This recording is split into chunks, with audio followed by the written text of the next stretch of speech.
Hello, good morning dear students.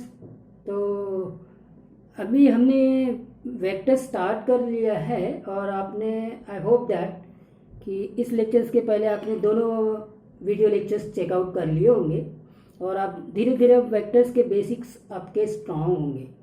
देखिए, vectors में magnitude, direction और साथ में सपोर्ट, जो सपोर्ट लाइन होती है ना, ये तीन चीज़ों से हम वेक्टर्स को कैरेक्टराइज करते हैं और तीनों का क्या इंपॉर्टेंस है वो हमने चेकआउट किया। फिर उसके बाद में इसका और दूसरा जो बहुत इंपॉर्टेंट रोल प्ले करने वाला कॉन्सेप्ट है वो है triangle law of vector addition. तो ट्रायंगल लॉ से हम पॉलीगॉन लॉ में शिफ्ट हुए थे और फिर अब सॉरी पैरेललोग्राम लॉ में ट्रायंगल लॉ देखा, पैरेललोग्राम लॉ देखा। आज मैं पॉलीगॉन लॉ भी बताऊंगा और उसके ऊपर प्रॉब्लम्स डिस्कस करेंगे। करेक्ट है। और जैसे कल हमने कोई पॉइंट अगर प्लेन में है तो उसको किस प्रकार से वेक्टर में रिप्रेजेंट करते हैं उसको भी चेकआउट किया था। आज हम स्पेस वाले प्रॉब्लम्स को भी चेकआउट करेंगे। खैर, तो पहला पॉइंट फिर से मैं आज के लेक्चर के लिए लिखता हूँ कि अगर प्लेन में कोई पॉइंट P है जिसके भी कोऑर्डिनेट x, y है, तो आप देखना ये बड़ा इंपॉर्टेंट रोल है। आगे जो स्टडी होती है ना वो यहीं से आती है, आप उसको समझिए। ये तो डिस्टेंस की बात हो रही है, ये डिस्टेंस की बात हो रही है, करेक्ट है। लेकिन अगर इसके वेक्टर्स की बात करूं तो इधर का डायरेक्शन दिया तो अब ये xi हो गया, करेक्ट। और ये जो वेक्टर होगा, ये जो वेक्टर होगा इधर डायरेक्शन दिया तो ये yj हो जाएगा। इसके कॉन्सेप्ट में मैंने बताया था कि किसी वेक्टर a को अगर लिखना है तो उसके मैग्नीट्यूड को उस वेक्टर के अलोंग में जो यूनिट वेक्टर है उससे मल्टीप्लाइड कर दीजिए तो ये आ जाता है वेक्टर। अब ये वेक्टर बन गया, ये मैग्नीट्यूड और ये डायरेक्शन। यूनिट वेक्टर क्या करता है? डायरेक्शन को डिफाइन करता है किसी वेक्टर के, करेक्ट है कि नहीं। तो इसी हिसाब से ये xi कैप बन गया और ये yj कैप बन गया। तो अब अगर ये वेक्टर xi कैप इस डायरेक्शन में है, ये वेक्टर yj कैप इस डायरेक्शन में है, तो फिर triangle law of vector addition से ये वेक्टर जो कि ओपी वेक्टर है वो निकल जाएगा। तो ओपी वेक्टर कैसा निकला बोलो? xi प्लस yj, ये निकला, करेक्ट है। किससे निकला? Triangle law of vector addition से। एक बात आपने नोट किया, ये इंपॉर्टेंट पॉइंट्स है स्टूडेंट्स। अब क्या होता है ना कि आपने यही चीज 2D में देखा और यही चीज आप कॉम्प्लेक्स प्लेन में यानी आर्गन प्लेन में भी देखा, सेम चीज चलती रहती है स्टूडेंट्स। ये कोऑर्डिनेट x, y और यही वाले कोऑर्डिनेट p के r cos थीटा और r sin थीटा हो जाता है, इसको हम पोलर कोऑर्डिनेट बोलते हैं, उसको भी यहाँ यूज करेंगे। देखिए ये क्या हो गया आपका, ये हो गया ओपी का मॉड। ओपी के मॉड को हम वेक्टर ओपी के मॉड को अगर मैंने r से रिप्रेजेंट कर दिया तो ये तो हो जाएगा स्टूडेंट्स, पाइथागोरस थ्योरम भी आ गया, x square plus y square. कोई इशू नहीं है, कोई भी इशू नहीं है। तो अब इसी चीज में दूसरा पॉइंट क्या आ गया, हाँ जी, अब इसी वेक्टर ओपी को तो देखो यहाँ पे क्या हो गया, x equal to r cos theta और y इक्वल टू क्या है, r sine theta polar coordinates में। और ओपी वेक्टर अभी आपने देखा xi प्लस yj होता है, तो x को मैं r cos थीटा i लिख सकता हूँ और r साइन थीटा j लिखता हूँ। मैं r को कॉमन ले लेता हूँ तो cos theta i plus sine theta j। अब इसको मैंने दूसरे फॉर्म में लिख दिया ओपी वेक्टर को। ओपी वेक्टर को मैं अब क्या करता हूँ, इसी को आर वेक्टर लिख देता हूँ, वेक्टर आर। ओपी वेक्टर ना लिखते हुए अब आर वेक्टर लिख दिया। तो देखो आप ये एक प्रकार से polar form of complex number देखा होगा अगर आपने पढ़ा है। मेरे से कॉम्प्लेक्स नंबर नहीं पढ़ा है, लास्ट आपके एप्लीकेशन में मैंने कॉम्प्लेक्स नंबर बना के रख दिया है, तो आप उसको चेकआउट कर लेंगे। तो ये एक vector r equal to modulus of this vector r, that is r, or simply cos theta I plus sin theta j, where theta is the angle which is measured in anti-clockwise direction, that this OP makes with the positive direction of x axis. Correct है। तो अब जैसे आपने देखा था कि cos theta और plus आई sign theta polar में हमेशा यूनिमॉड्यूलर कॉम्प्लेक्स नंबर होता है, वो कहीं जाता नहीं है। कॉस थीटा प्लस आई साइन थीटा या कॉस थीटा माइनस आई साइन थीटा, जब यूनिमॉड्यूलर कॉम्प्लेक्स नंबर, यहाँ पे भी वही बात आएगी। अब यहाँ यूनिट वेक्टर की, जब आर वेक्टर को उसके मैग्नीट्यूड से डिवाइड करते हैं, उसके मैग्नीट्यूड से डिवाइड करते हैं, तो ये यूनिट वेक्टर आ जाता है। आता है कि नहीं आता यूनिट वेक्टर? हाँ, तो यूनिट वेक्टर आ गया बेटा, जो cos theta i plus sine theta जे से दिया जाएगा, साइन थीटा जे से। तो cos theta i plus sine theta जे ये हमेशा यूनिट वेक्टर होगा। अब ये कॉन्सेप्ट कहाँ काम आएगा? अब क्या होता है कि समटाइम्स आपको किसी क्वेश्चन में इस एंगल के बारे में जानकारी दिए, कोई वेक्टर है, कोई पॉइंट है जिसका वेक्टर पोजीशन वेक्टर बनता है, वो क्या करता है कि positive direction of x axis से कितना एंगल बनाता है वो दिया हुआ है। अब फिर हमको वेक्टर को डिटरमाइन करना पड़ता है, या वेक्टर के और दूसरे प्रॉब्लम्स को डिटरमाइन करना है। तो आपको इस कॉन्सेप्ट में जाना पड़ेगा कि वेक्टर को डिफाइन करना है, तो वेक्टर कैसे आएगा? Modulus of r cos theta i plus sine theta j, where theta is the angle that vector makes with the positive direction of x axis. Got the point? Please note it. आगे आ रहे हैं। अब मैं आपको 3D के concept में लेके जाता हूँ कि अगर स्पेस में कोई पॉइंट है तो उसको हम वेक्टर्स में कैसे रिप्रेजेंट करेंगे। तो आगे का जो 3D का चैप्टर्स है ना, देखिए आप वेक्टर्स और 3D दोनों को एक साथ कॉन्सेप्ट में लेके चलिए। करेक्ट है?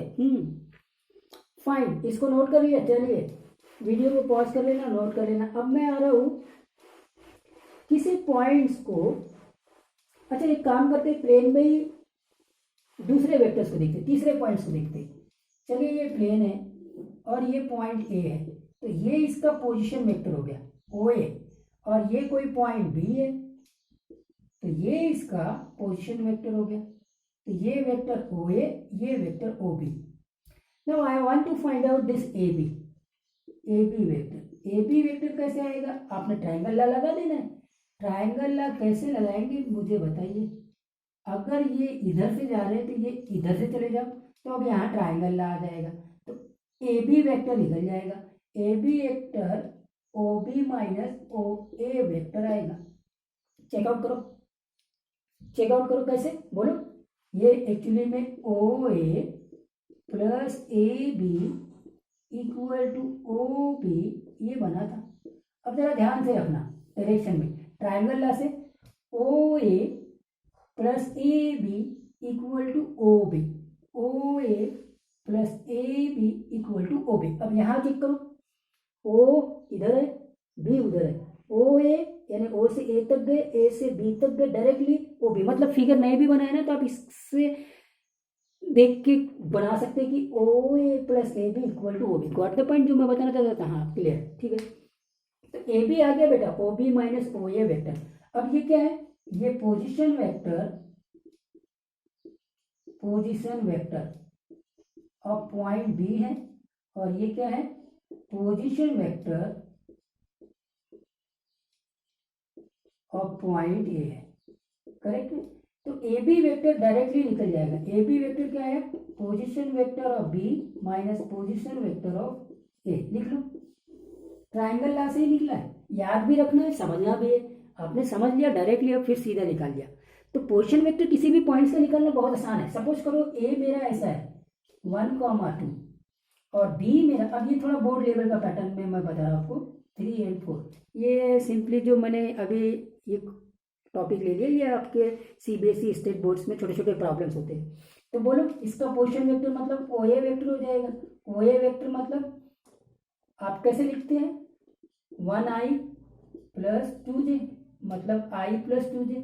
और ओ बी वेक्टर बोलो, ओ बी वेक्टर हो जाएगा 3i प्लस 4j, ये हो जाएगा। और डायरेक्टली अगर ए बी वेक्टर निकालना है तो ए बी वेक्टर कैसे? 3 - 1 कर दो, 3 - 1i प्लस 4 - 2j।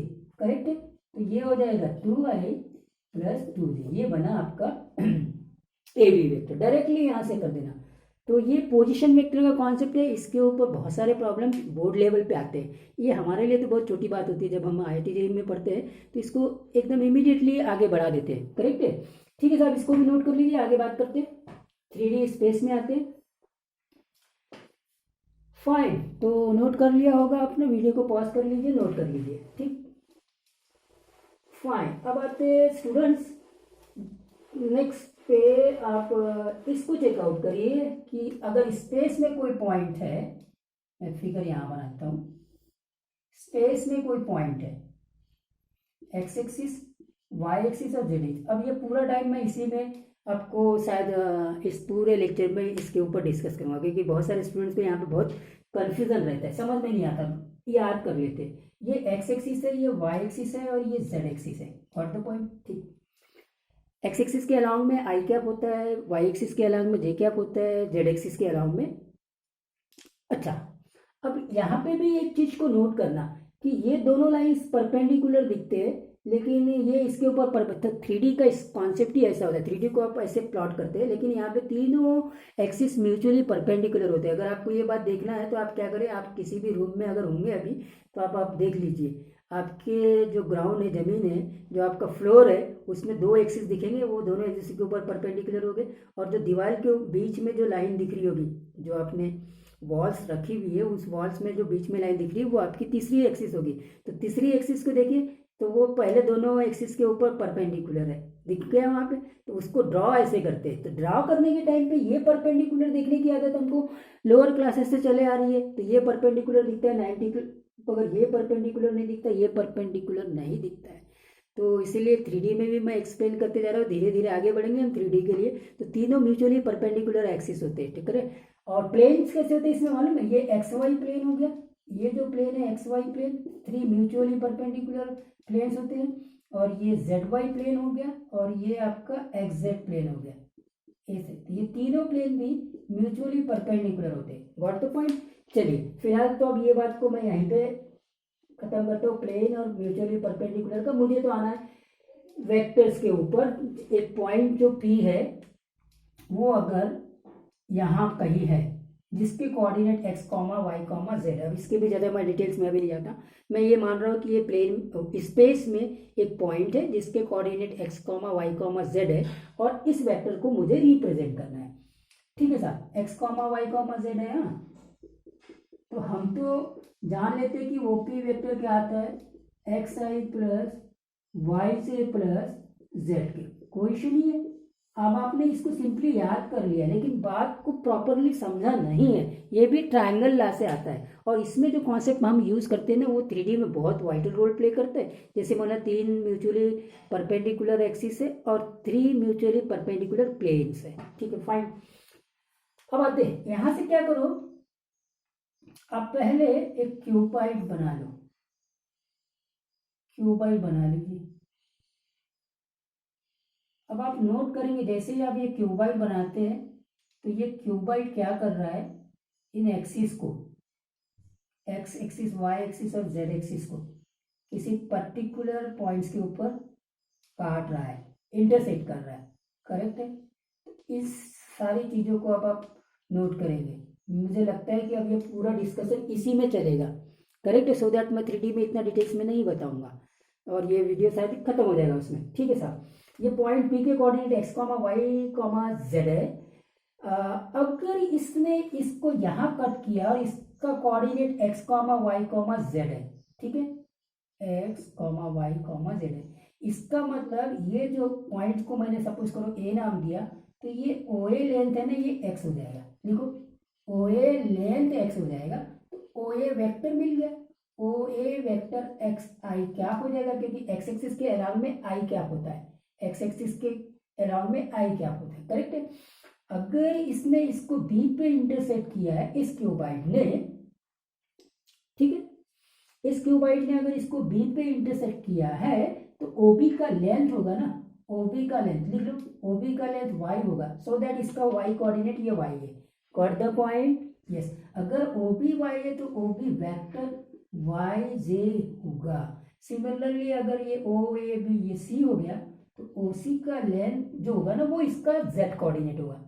करेक्ट है। ओसी का लेंथ इसका जेड कोऑर्डिनेट होगा, तो यहाँ तो मैंने जेड लिया है, तो ओसी वेक्टर जो होगा वो जेड के कैप होगा। आई होप दैट ये पॉइंट्स बहुत स्टूडेंट्स को, जैसे मैंने बोला ना स्ट्रेट फॉरवर्ड, वो यहाँ आ जाते हैं, इससे सारा काम चल जाता है, ऐसा कुछ नहीं है। मगर फिर वही, अगर कोई डीप लेवल की अंडरस्टैंडिंग वाला प्रॉब्लम होगा तो अटक जाएंगे आप। तो इसीलिए इस पॉइंट्स को क्लियर करिए कि अगर इस प्रकार के ये क्यूबाइड बनाने से, जहाँ पे ये पॉइंट जो पी है ना, वो देखो ये पॉइंट पी है। अब क्यूबाइड के बारे में आपको मालूम है कि यहाँ पे कितने फेसेस होते हैं, 6 फेसेस होते हैं, करेक्ट है कि नहीं? हाँ, रेक्टेंगुलर फेसेट होते हैं वहाँ पर। अब ये जो पॉइंट पी है ना, ये सारे फेसेस में, मतलब आपके जो, हाँ, जो 3 म्यूचुअली परपेंडिकुलर फेसेस है ना, उनमें सब में कॉमन है, करेक्ट है। तो पी के कोऑर्डिनेट कैसे निकले, तो हमने ये क्यूबाइड बनाया, और ये क्यूबाइड में जहाँ ये एक्स एक्सिस को ये पॉइंट ए कटा है, तो ये ओ ए, ये ओ बी और ये ओ सी की जो लेंथ होगी वो एक्चुअली में इसके कोऑर्डिनेट्स होंगे, ठीक है साहब।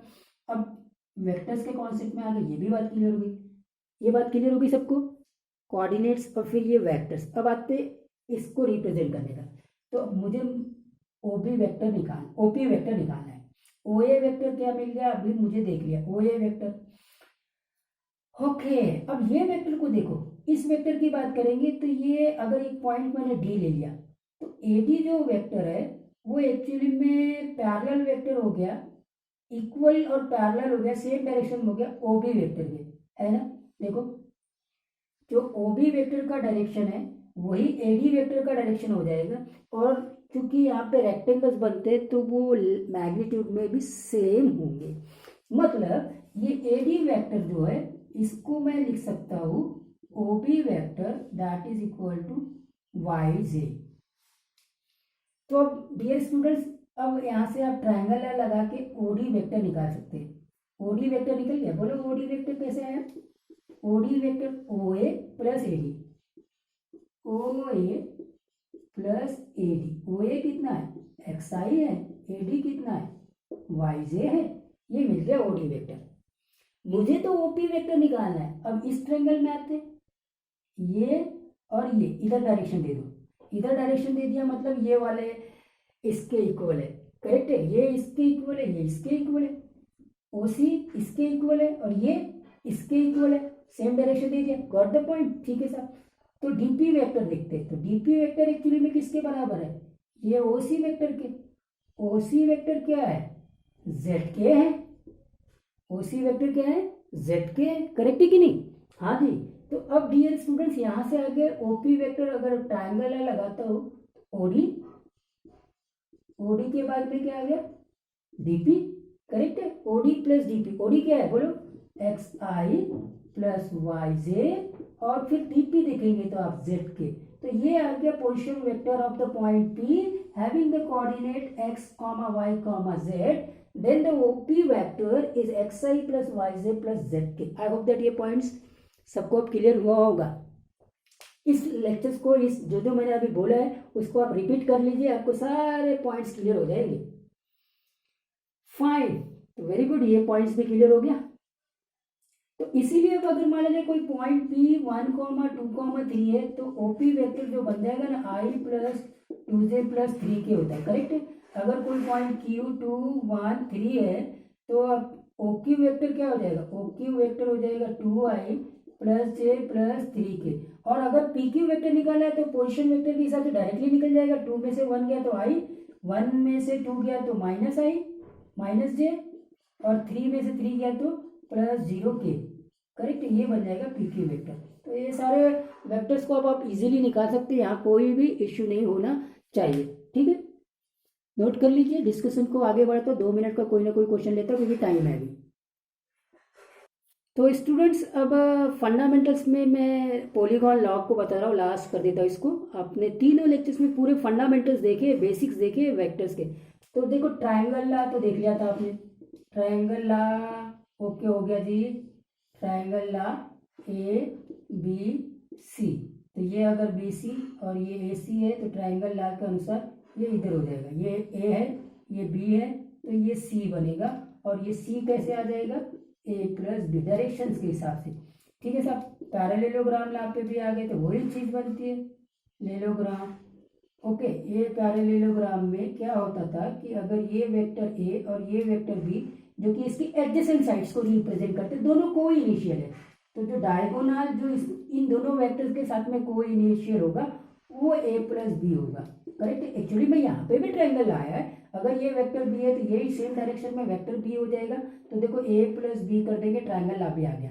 ठीक है कि नहीं? हाँ, और ट्रायंगल ला इधर से भी लग सकता है, तो यहाँ से हमने ये भी निकाला था कि ए प्लस बी और बी प्लस ये दोनों क्या है, सेम है, मतलब वेक्टर का जो एडिशन है वो एक्चुअली में कम्यूटेटिव लॉ को फॉलो करता है। अब आते हैं पैरेललोग्राम लॉ पे, अपना पॉलीगॉन लॉ पे। पॉलीगॉन लॉ के ऊपर क्वेश्चन आते हैं, ठीक है। तो अब क्या करो, यही चीज को आगे बढ़ाओ।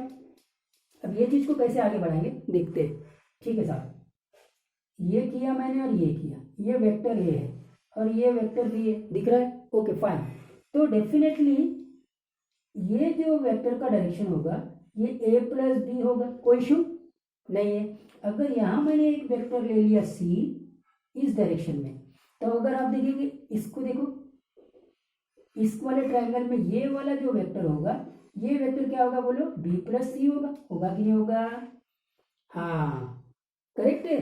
अब अगर इस पॉइंट्स की बात कर रहा हूं मैं, यहां से आ जाइए इसमें, अब यहाँ एक ट्रायंगल ये ए और ये जो बना है वो बी प्लस सी ये बना है, और ये इसकी बात करूंगा, तो अब ये वाला साइड जो आ रहा है इस ट्रायंगल के हिसाब से, करेक्ट है, इस ट्रायंगल के हिसाब से जरा एक बार मैं देख लेता हूँ कि उसको कैसे रिप्रेजेंट करना है आपको।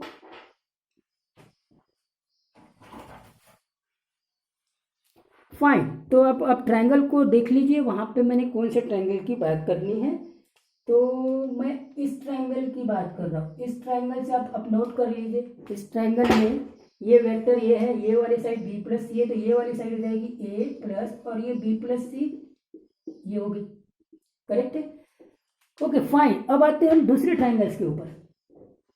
ये साइड इसमें इंक्लूड होना चाहिए, ये साइड इंक्लूड होने के लिए देखो इस ट्रायंगल की बात करो, ये और ये इस ट्रायंगल की बात हो रही है, करेक्ट है। अब मैं इसको फिर से वापस ब्लैक से रिप्रेजेंट कर देता हूँ।